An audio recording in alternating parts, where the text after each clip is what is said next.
futebol é ganho por quê? Pela cueca da sorte, pela meia da sorte, pela cadeira que tu senta. Estádio você vai lá pra, sabe, é carnaval fora de época. É o único ambiente, talvez, do mundo em que, de repente, acontece alguma coisa e você abraça um estranho. O futebol serve também para o povo se reconhecer como força una, como força coletiva.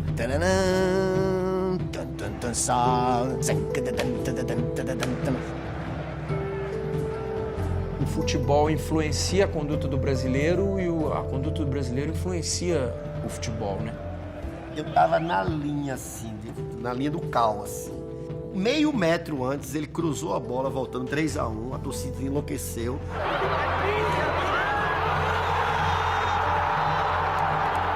Eu acho que o futebol vem do samba, o futebol brasileiro, que tem uma ginga.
Essa identificação com as manifestações populares sempre foi muito presente no torcedor. Talvez também isso tenha me feito...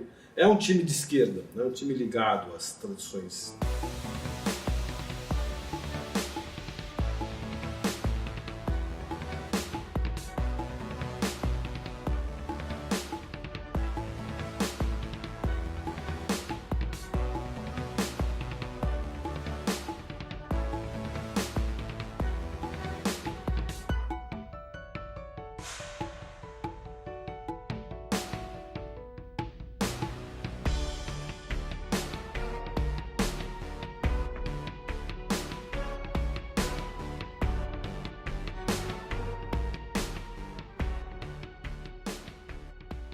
Eu fui pro Rio, virei flamenguista, porque eu fui morar no Leblon. Os meus amigos de rua ali, todo mundo era flamenguista e eu comecei a ir no Maracanã, eu tinha 6 anos. Meu pai me levou, no primeiro jogo que eu fui Flamengo e Vasco. Mas era uma forma que você torcia antigamente, que você não escolhia um time e desqualificava todo o resto.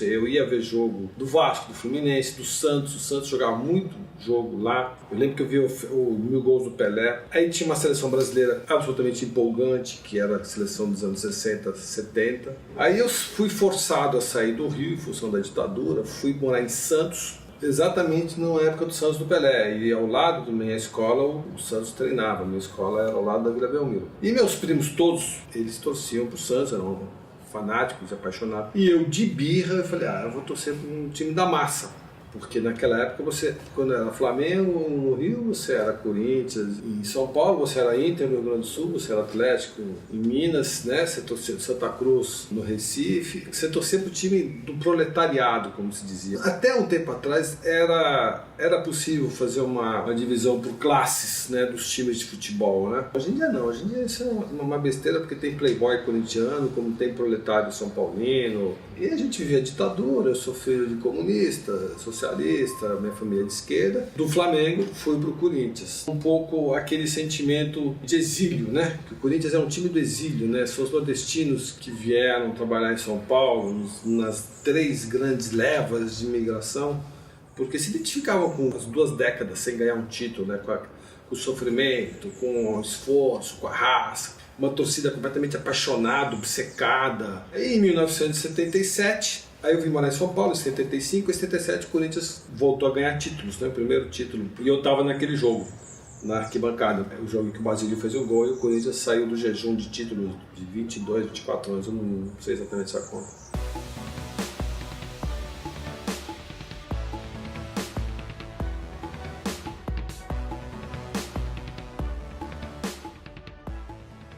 Maria, confusão na boca do gol, tentou, Basílio de cabeça, tentou, bateu lá, de cabeça, Vladimir, o zagueiro, tentou, Basílio.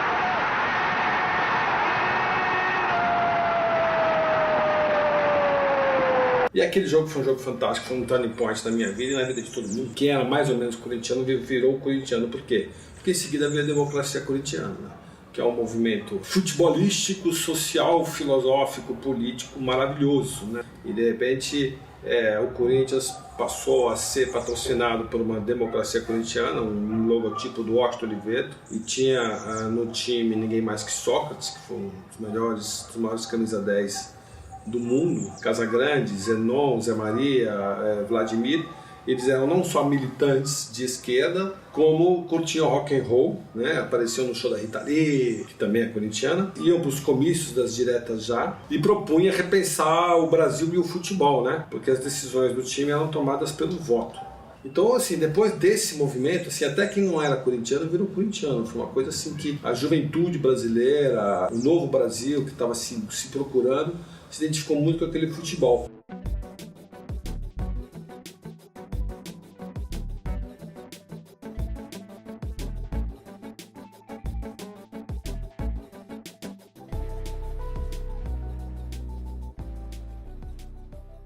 A democracia corintiana não só ela era uma revolução cultural nos costumes, na forma de pensar, como era também uma revolução no futebol, porque os caras jogavam muita bola. O Sócrates fazia jogadas absolutamente malabarísticas pela dificuldade de ele não ser um atleta nato e, por outro lado, uma cabeça de gênio. Ele fazia coisas em que ninguém imaginava que ele pudesse fazer, né? E a marca dele foi o tal passe de calcanhar, né?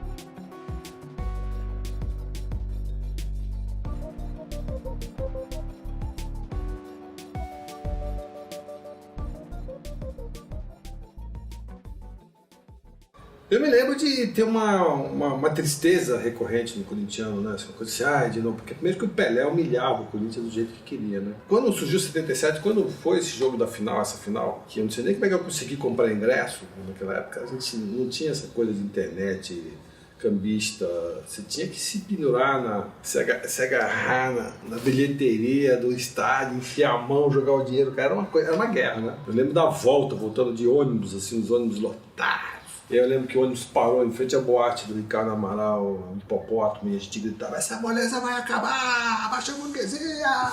Por ser um time da classe operária, da favela, se orgulha disso, né? Várias das músicas que a gente canta é o time do povo, festa na Conegol, é festa na favela. Foi a primeira vez na minha vida que eu vi um jogo em que a torcida ficou em pé o jogo todo.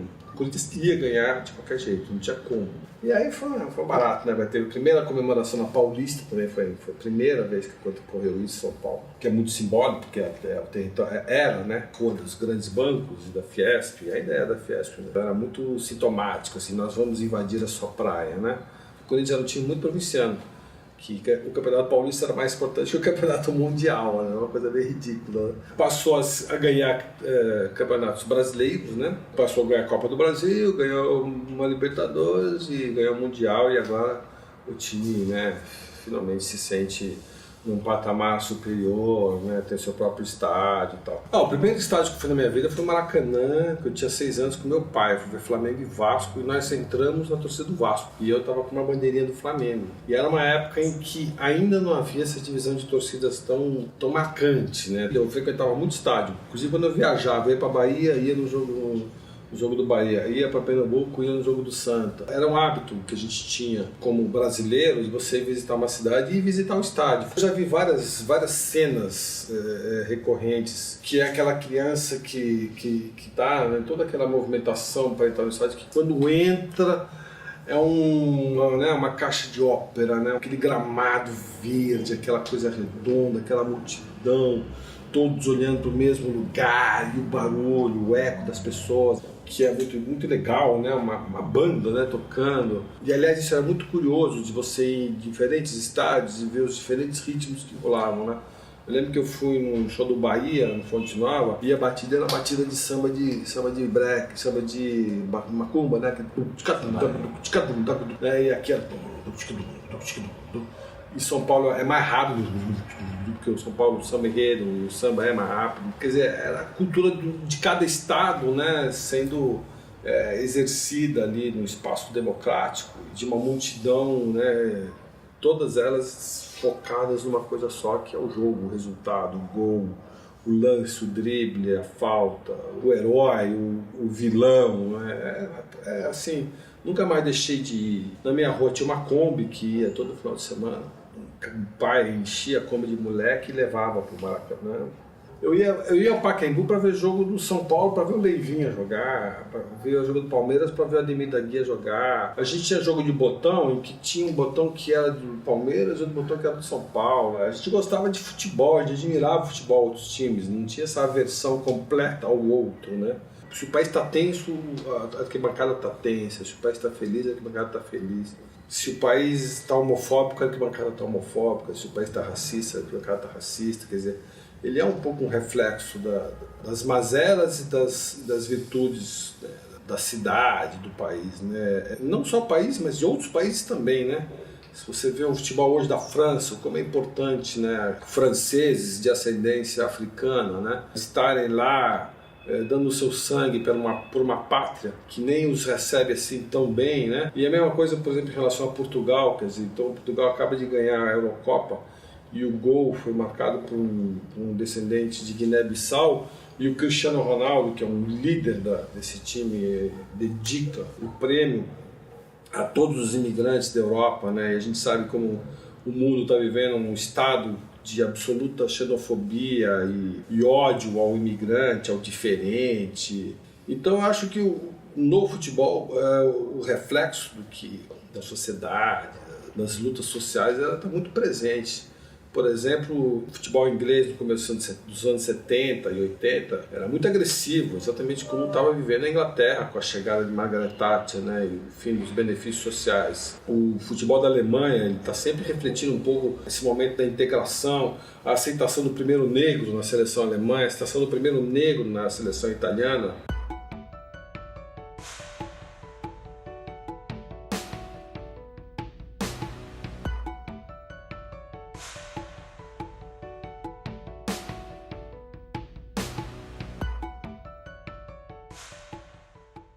Tudo isso é muito fascinante de ver como no futebol traduz-se conflitos étnicos e sociais que rolam fora dele, né?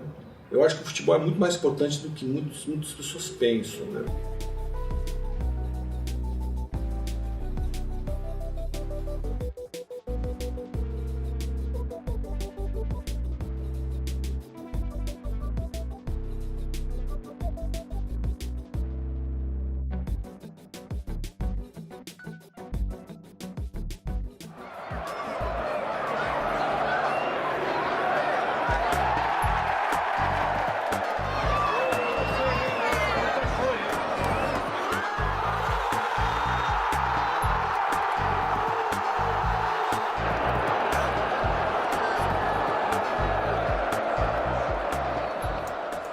Tem uma coisa diferente do corintiano que eu não vejo em outras torcidas, é que o corintiano não vai o próprio time, jamais, nunca. Vai depois, vai lá, cobra, né? Vai no centro de treinamento, ameaça da porrada. E tem uns mais exaltados, né? Mas o comportamento da torcida no estádio é incrível, né? Ele o tempo todo apoia. Não interessa, é proibido você vaiar, é proibido você xingar um jogador até o final. Eu acho que esse é um diferencial. E o outro é essa coisa quase como um segundo estado, né? Tem gente que sabe o hino do Corinthians de cor e não sabe o hino do Brasil de cor, né? É quase sua pátria, né? O Corinthians é a minha pátria, né?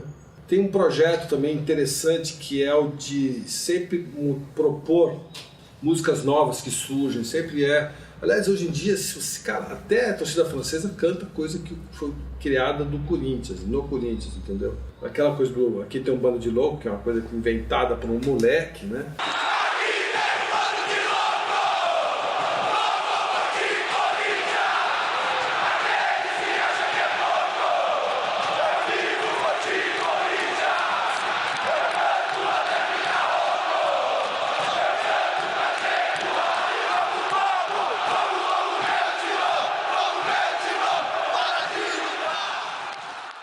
Eu tenho que ver o jogo sempre com a mesma camisa.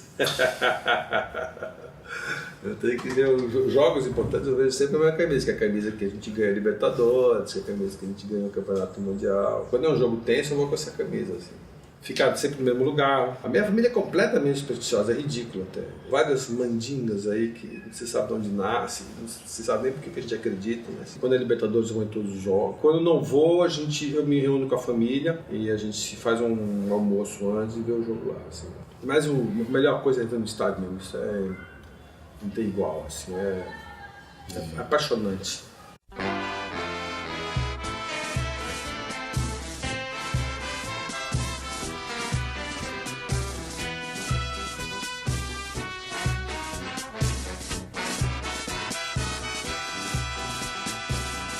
Salve o Corinthians, o campeão dos campeões, eternamente dentro dos nossos corações. Salve o Corinthians, de tradições e glórias mil. Tu és o orgulho dos desportistas do Brasil.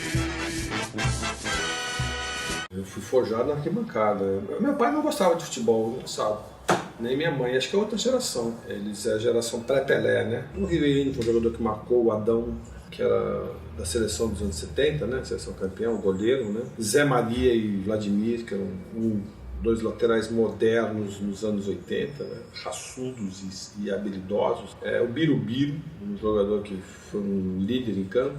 Esse time da democracia corintiana, né, o Zenon, Casagrande, Sócrates, incluindo Palhinha, craque, fez o gol do primeiro título nacional brasileiro.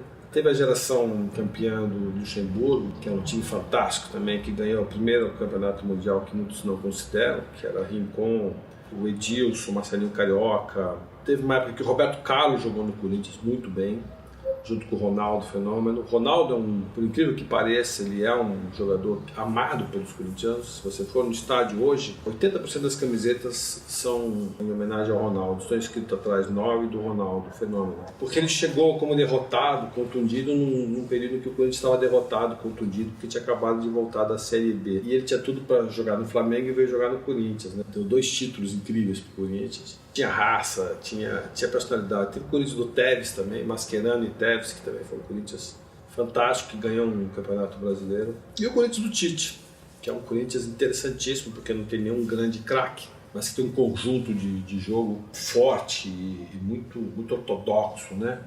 Muita jogada ensaiada, futebol moderno, né, que o Tite plantou no Corinthians. Tivemos vários goleiros, também o Ronaldo, que jogou mais de uma década no Corinthians.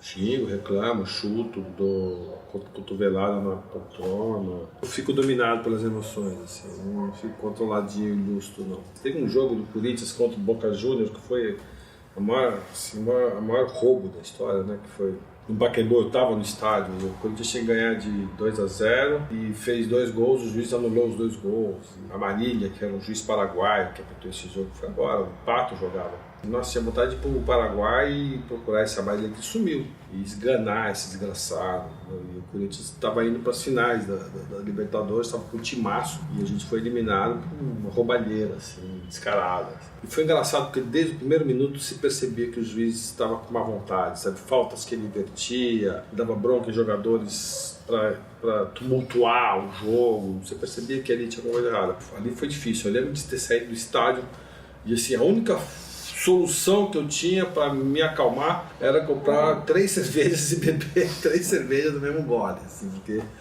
outros jogos também aconteceram, mas esse foi o mais revoltante de todos. E teve um jogo histórico também, que foi pro corintiano, foi absolutamente incompreensível. A gente tinha ganho numa final contra o Palmeiras, para ir também para as Libertadores, para as finais, o ano em que o Palmeiras, inclusive, ganhou a Libertadores, e nós tínhamos ganho o primeiro jogo por 1-0. O segundo jogo estava 2-0, nós estávamos com um timaço, e o Palmeiras, que estava com um time muito inferior, no Morumbi, conseguiu fazer 3-2, e esse terceiro gol foi no último minuto do Galeano, de cabeça. Foi para os pênaltis, o Palmeiras fez 5 gols, o Corinthians fez 4 gols, o último jogador a cobrar ia ser o Marcelinho Carioca, que era o melhor batedor de pênaltis do Brasil, o goleiro era o Marcos, o Marcelinho cobrou no canto, e o Marcos, que era um gênio, talvez um dos melhores goleiros que o Brasil já teve, foi lá e pegou a bola. E o Palmeiras foi para a final e aquilo foi um... Quer dizer, a gente tinha ganho o primeiro jogo por 1-0 e estava 2-0. E o Palmeiras virou 3-2. Essas derrotas injustas, né, que nem a seleção de 82, né, aquilo foi uma catástrofe, né, no Brasil. Minha irmã ficou 4 dias chorando sem parar, trancada no quarto, né. Eu sou Corinthians, nunca vou te abandonar porque eu te amo. E essa eu nunca vou te abandonar virou um pouco o slogan durante um tempo dessa relação entre a torcida e o time, e foi daí que veio a ideia de fazer o filme Fiel. Eram jogos muito emocionantes, jogos da segunda divisão, em que o torcedor poderia perder completamente o interesse, e os jogos no Pacaembu lotando, né? Jogos assim, de segunda divisão, terça-feira à noite, quinta-feira à noite. E o Corinthians voltou à Série A e foi um dia que as pessoas choravam, se abraçavam, uma coisa assim, um momento histórico. Esse filme foi engraçado, porque ao invés de a gente falar da glória do Corinthians, a gente fala do fundo do poço e da volta à glória, né?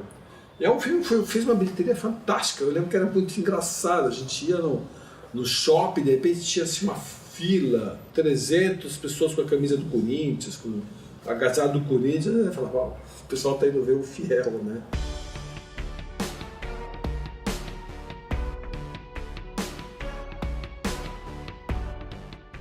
Quando eu sofri um acidente, em 1980, eu tinha 20 anos de idade, o meu enfermeiro era corintiano fanático. E ele era fanático mesmo, ele era ritmeiro da Gaviões da Fiel. É aquele cara que faz... É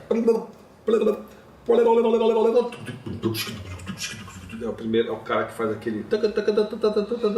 Eu era meu enfermeiro particular, eu ia com ele no estádio, a Gaviões da Fiel inteira estava parada, esperando, ele chegava, ele me deixava com o segundo escalão da Gaviões da Fiel e começava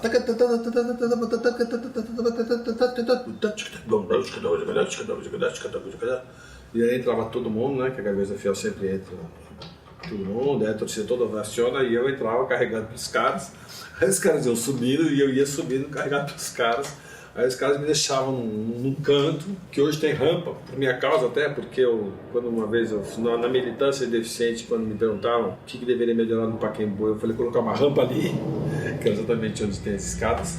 E eu ficava vendo o jogo lá, com a Gaviões da Fiel inteira atrás de mim, de olho em mim. Então era uma coisa assim, era muito emocionante. Isso foi exatamente no período da democracia corintiana. Quando saía a briga, imediatamente vinham 3 caras da Gaviões e ficavam colados em mim e ir embora sendo carregado. Quer dizer, era muito legal para um cara que tinha acabado de se ferrar completamente e estava saindo da UTI, do hospital, clínica de reabilitação, estava ali se reabilitando junto com Gaviões e com os Corinthians, com o Corinthians, né? Esse foi um momento bacana na minha vida, assim, com esse enfermeiro que era repeniqueiro da Vai-Vai e da Gaviões. Então eu ia ver os desfiles da Vai-Vai e ia ver o desfile da Gaviões, tudo de camarote, tudo assim.